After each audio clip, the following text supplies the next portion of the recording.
જૂનાગઢ મહાનગરપાલિકા દ્વારા કમિશનર તરીકે મારો આ પ્રથમ બજેટ છે અને આ બજેટમાં 1482 કરોડનો ટોટલ આ જે બજેટ છે આ રજૂ કરવામાં આવ્યું છે। આ બજેટમાં આપણું બેઝ રેટ જે છે આમાં 20% વધારો અને તમામ ભાડાંતમાં 5% વધારો મારા દ્વારા સ્ટેન્ડિંગ કમિટીના ચેરમેનશ્રીને રજૂ કરવામાં આવ્યું છે। મને અપેક્ષા છે કે જૂનાગઢ મહાનગરપાલિકાના તંત્રને વધુ સુદૃઢ બનાવવા માટે આ તમામ જે જોગવાઈ કરવામાં આવી છે એને મંજૂરી મળશે। શહેરમાં આવનારા દિવસોમાં ઘણા બધા નવા આપણે કામો કરવાના છે। શહેરમાં એક એક્ઝિબિશન હોલ કમ ટાઉન હોલ જે મજેવડી ખાતે બનાવવામાં આવશે। PM ઈ બસ આવશે 50 જેનું ચલાવવા માટે એક બસ ડિપો અને બસ ટર્મિનલ બનાવવામાં આવશે। નરસિંહ મહેતા સરોવર ખુલ્લો મૂકવામાં આવશે। વાઘેશ્વરી તળાવમાં પણ ઘણી બધી સુવિધાઓથી શહેરના મળશે। અદ્યતન લાઇબ્રેરી અને રીડિંગ રૂમ મળવાના છે। શહેરને ડસ્ટ ફ્રી સ્ટ્રીટ મળશે।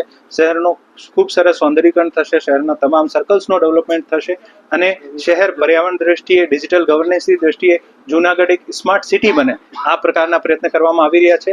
આવનારા દિવસોમાં જૂનાગઢ મહાનગરપાલિકા પેપરલેસ બને આને માટે પણ પ્રયત્ન કરવામાં આવ્યા છે। ખૂબ ખૂબ ધન્યવાદ। આજરોજ વર્ષ 2025-26નું બજેટ આપણા કોર્પોરેશનના કમિશનરશ્રીએ મને એટલે કે સ્ટેન્ડિંગ કમિટીના ચેરમેન સમક્ષ અને ચેરમેનને સુપ્રત કર્યું છે।